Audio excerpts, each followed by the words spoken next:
ordem das coisas de hoje está deslumbrante como o Lago dos Cisnes, tocante como uma peça musical de Tchaikovsky. E não é para menos, já que vamos conhecer a história do balé. Ele surgiu na Itália no século XVI e se tornou a dança mais aclamada do mundo. Sua característica principal é ser sublime e, para isso, exige o máximo dos bailarinos, dos coreógrafos, dos compositores e músicos. A missão é sincronizar a expressão corporal com as melodias e, assim, alcançar o nível máximo da interpretação dos sentimentos humanos.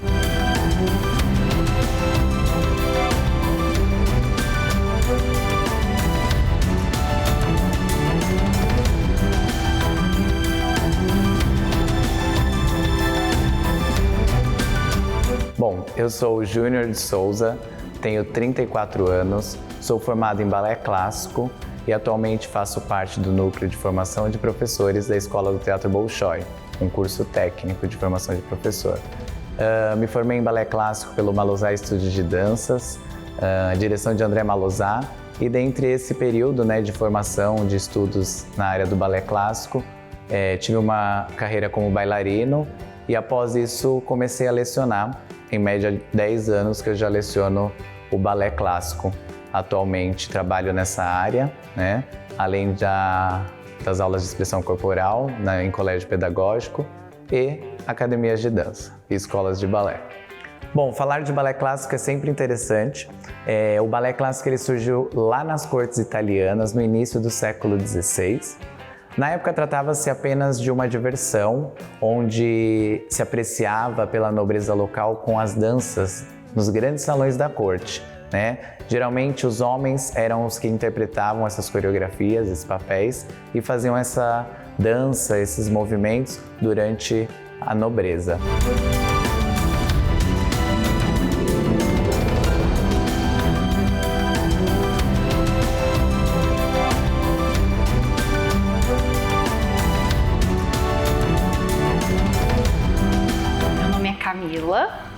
Eu tenho 31 anos e sou formada em design de interiores, apesar de trabalhar com dança.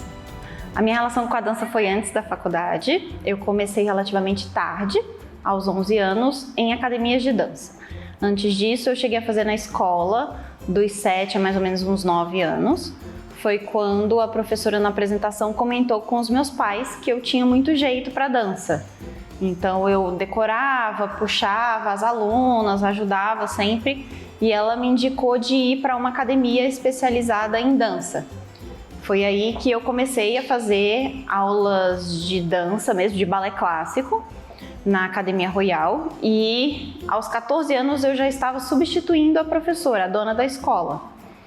Então eu ia para a escola às vezes já de coque, porque à tarde eu ia substituir ou eu ia ajudar ela no baby class, algumas coisas do tipo. No começo foi bem difícil, porque como eu não tinha feito baby class, eu me sentia muito perdida, porque eu falava, é completamente diferente a metodologia do baby class para quando você começa a temática mesmo do balé. Então, eu terminei o ensino médio, tinha que escolher um curso para fazer. E aí, a minha mãe é artista plástica e eu sempre estive dentro de exposições e de artes e de arquitetura, enfim. E aí fui primeiro para o design de interiores, depois eu fiz 2 pós-graduações em arquitetura. Sempre pensei muito nas minhas coreografias, já pensando na iluminação, porque era uma das pós-graduações que eu fiz. Então, finalizei o curso, comecei a trabalhar no escritório de arquitetura, cheguei a estagiar muitas pessoas que passaram pelo escritório. Mas a dança estava me abraçando muito mais do que a arquitetura. Então, tanto a nível de pagamento, quanto a nível de emoção mesmo. Tive vários problemas dentro da arquitetura, de forma abusiva mesmo, e a dança sempre me abraçou muito mais. Sempre tive muita facilidade, principalmente em dar aula. Tanto que uma vez eu conheci o Rui Otaki, que é um arquiteto super famoso, e conversando com ele, ele falou para mim, você deveria dar aula. Ele nem sabia da minha área de dança, ele só sabia mesmo da minha área de arquitetura. E ele falou, você deveria muito dar aula, você tem muito jeito de ensinar as pessoas. Então, acabou que a dança me abraçou muito mais do que a arquitetura, e aí eu fui seguindo nessa linha.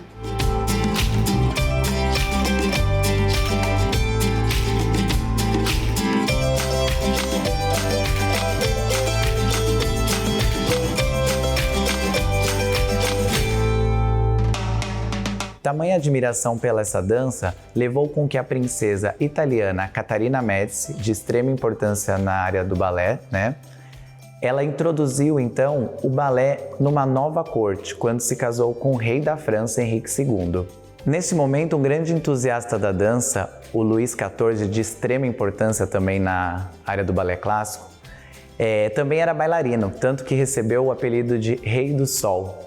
Isso é uma curiosidade muito bacana, por quê? Porque ele se apresentava com um figurino que reludia brilho, era muito brilhante. Então ele foi muito conhecido com essa apresentação desse espetáculo que ele interpretou, esse Rei do Sol.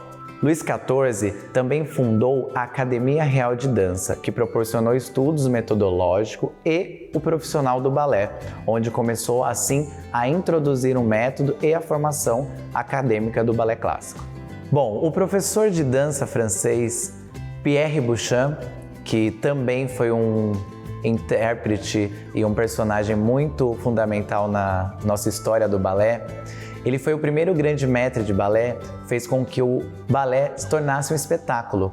Então, daí, da parte acadêmica, o francês Pierre Beauchamp tornou essa grande dança em um espetáculo ao combinar dança, diálogo e canto.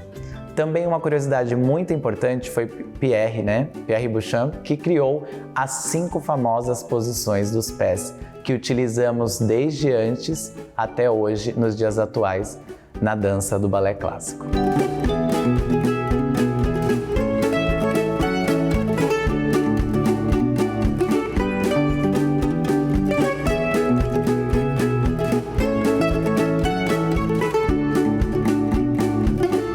Então, eu comecei a empreender mais pelo pedido das mães.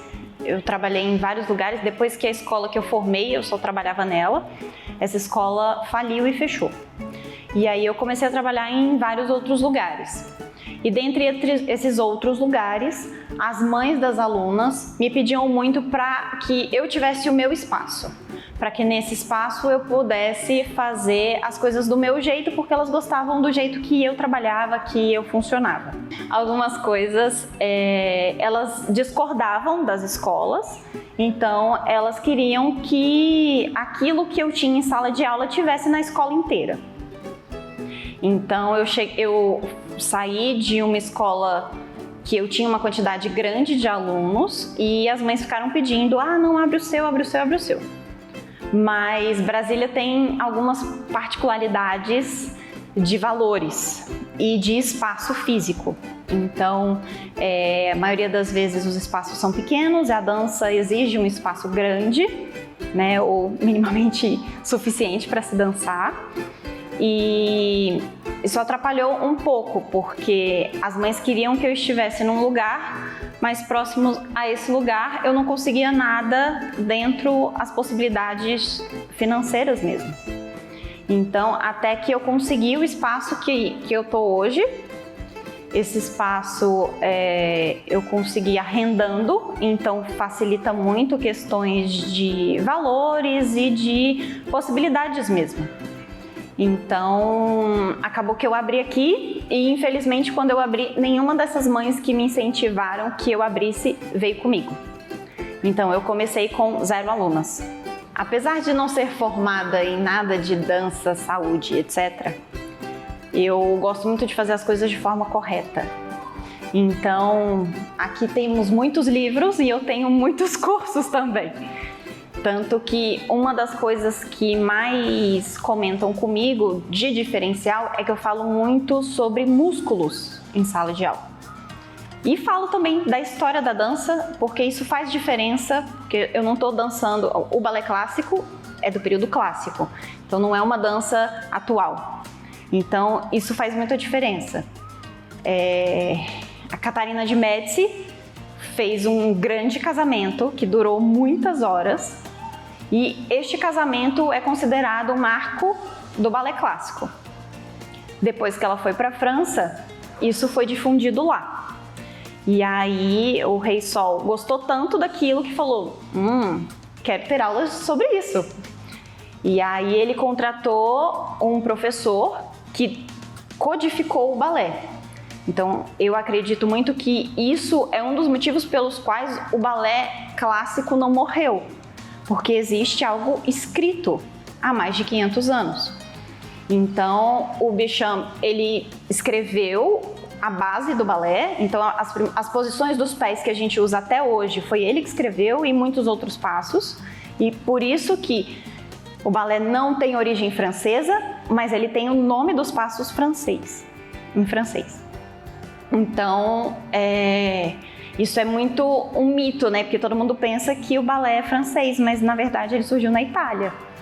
E aí as pessoas acham muito que, como assim? É italiano e os nomes não são italianos, né? Por isso, porque esse professor foi quem codificou e criou a sua metodologia, e que foi apresentado primeiro aos homens, somente os homens dançavam, somente os homens se apresentavam.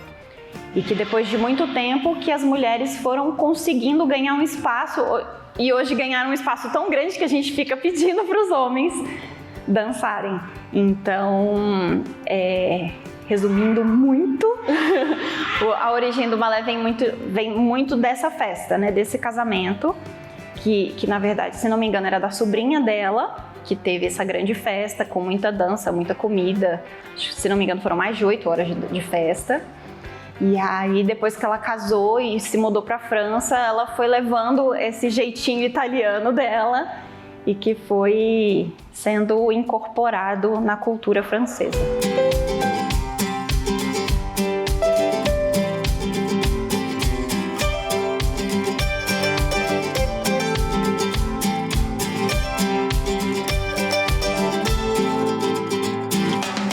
Bom, acredita-se que o primeiro balé feito no Brasil, né, foi dirigido por Lacombe e apresentado no Real Teatro São João, no Rio de Janeiro, em 1813.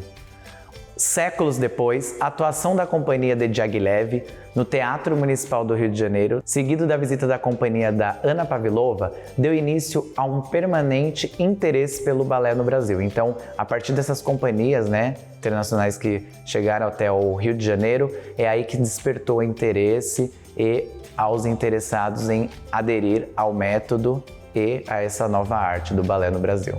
É a dança que escolhe a gente. Porque a dança é muito mais do que você abrir uma padaria.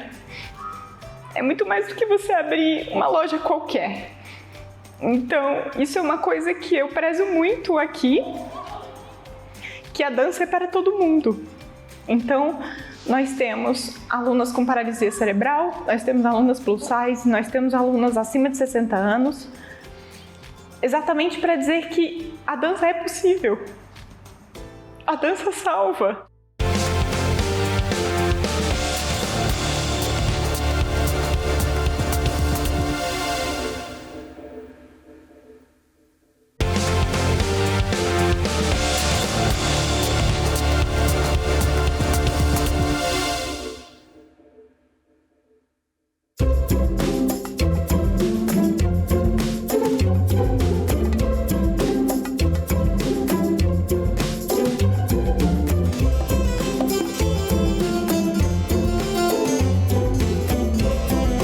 Bom, nós tivemos algumas alterações e mudanças, mais por conta da estruturação da produção. Antes, das produções, por mais que já eram grandiosas, né, no mundo das coreografias, né, de repertório, elas eram um pouco mais básicas com as nossas atualizações. Então, as apresentações tornaram-se iguais, porém com algumas alterações na questão de produção, figurinos, né, e até mesmo os bailarinos. Todos os passos de balé clássico são padrões, tá? Criados desde aquela época, estruturados de acordo com a forma acadêmica de cada metodologia, porém eles foram evoluindo, né? Foram criando evoluções E outros mestres, né, de balé, coreógrafos e professores incluíram metodologias onde engrandeceu a questões dos passos. Então, sim, foram acabando criando passos novos e evoluindo os que já existiam,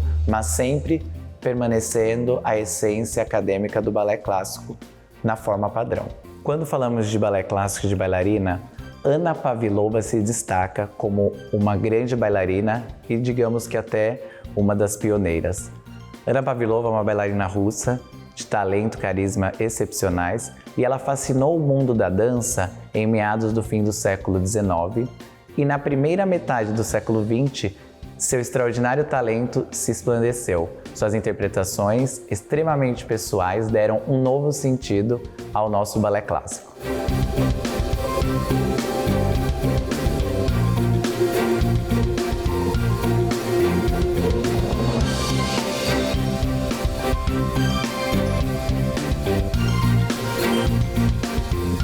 Eu acho que não se escolhe trabalhar com dança. A dança escolhe a gente, e eu sempre choro, mas enfim, vou tentar não chorar.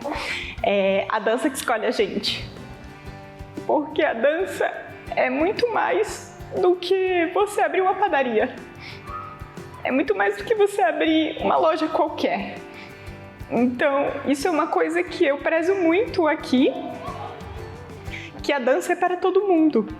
Então, nós temos alunas com paralisia cerebral, nós temos alunas plus size, nós temos alunas acima de 60 anos, exatamente para dizer que a dança é possível. A dança salva. Ela não é terapia, mas é terapêutico. Então, isso eu gosto muito de enfatizar na escola, porque apesar de todas as dificuldades, de todos os problemas, às vezes a gente recebe um depoimento de uma mãe ou de uma aluna e isso paga muito mais do que o nosso salário. Então, no começo desse ano mesmo, eu recebi um depoimento de uma aluna que, agradecendo o ano passado, que ela estava super mal num processo depressivo e mesmo assim ela vinha para o balé e eu tentava tirar um sorriso dela, eu tentava tirar o melhor dela. Então eu acho que esse é o diferencial de trabalhar com a dança, porque a dança que escolhe a gente, a dança que torna a gente quem a gente é.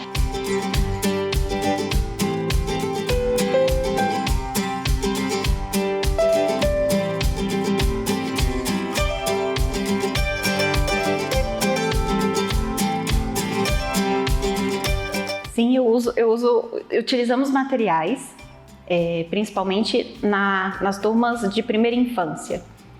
A primeira infância é a determinação do caráter do adulto. Então, muito antes de se aprender balé, se aprende movimentações simples do corpo. Porque o corpo ele tem memória, nosso músculo tem memória, nossa pele tem memória. Então, tudo que acontece na primeira infância determina o caráter do adulto. E os materiais ajudam muito de forma lúdica a criança a entender esse processo, até porque ela ainda está numa fase que ela ainda não fez essa separação entre o que é real e o que é imaginário. E o nosso cérebro, ao longo dos anos, continua sem fazer essa separação. Então, os materiais vão ser extremamente importantes para essa parte lúdica das crianças. Então, nós temos marcadores que podem levar a caminhos diferentes, a atividades diferentes. Existem volumes. O EVA ajuda bastante, acho que não só o professor de dança, mas qualquer professor. Então, tem formas geométricas para eles aprenderem as formas geométricas, as cores, os caminhos, as possibilidades corporais. Tem um que as adultas adoram, que é o passarinho e a borboleta, que é um anel que a gente coloca no dedo para trabalhar os bordebras e as mãos. Então, assim, as adultas todas queriam um para cada uma, mas a gente teoricamente usa para as crianças. Mas que é um material que faz muita diferença porque materializa a ideia do que a gente quer trazer em sala de aula.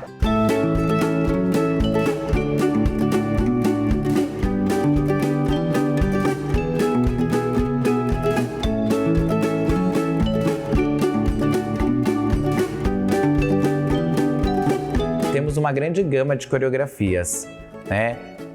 Todas, em minha percepção, com sua essência, né? Enfatizando mais ainda a questão do balé de repertório, que o balé, aqueles balés criados, né, de forma coreografada, histórica, aborda essa história, além de toda a parte técnica, que já é algo mais complexo, existe a parte cênica e contextual, onde deve ser apresentado, então, essa junção do técnico com o interpretativo. Dentro do balé de repertório temos o balé romântico, que busca uma essência também e um cuidado muito especial. Por ser um dos mais antigos, ele acaba se tornando até um dos mais difíceis de se interpretar. Hoje, nosso Brasil ele é muito rico no balé. Eu acho que o Brasil, por um completo, tem muita qualidade, muito a oferecer para a gente nessa área da dança clássica.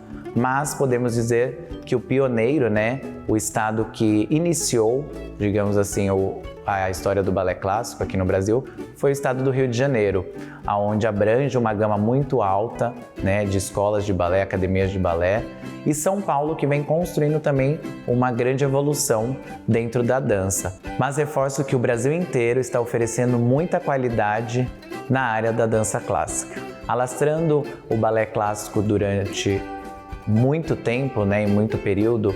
Digamos que a Itália que iniciou, a França que deu a grande explosão para o balé clássico.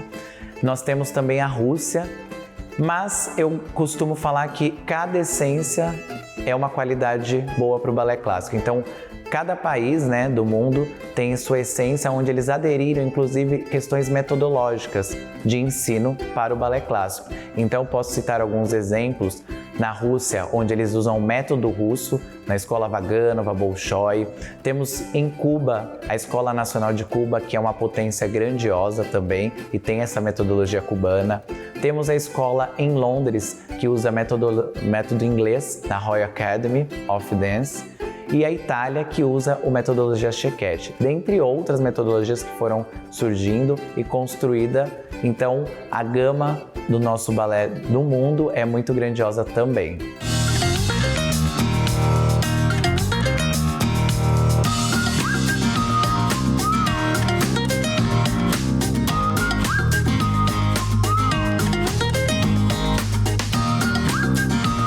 Os maiores desafios para conseguir meus primeiros alunos aqui, acho que foi fazer o trabalho de formiguinha, porque eu fui saindo atrás de todo mundo que já tinha feito aula comigo e falando, ó, agora eu tenho meu espaço, em tal lugar, você quer voltar a dançar comigo?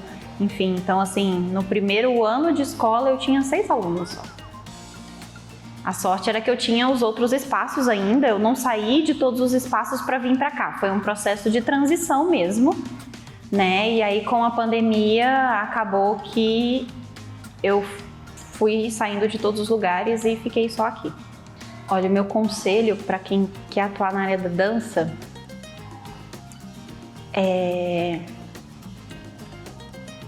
acho que seguir o coração, porque se você for empreender em qualquer área, mas na arte pior ainda. Então, se você não tem certeza do que você ama, do que você quer, da sua proposta, não vai fazer sentido você acordar todos os dias e trabalhar às vezes 12, 18, 30 horas, se o dia tivesse 30 horas.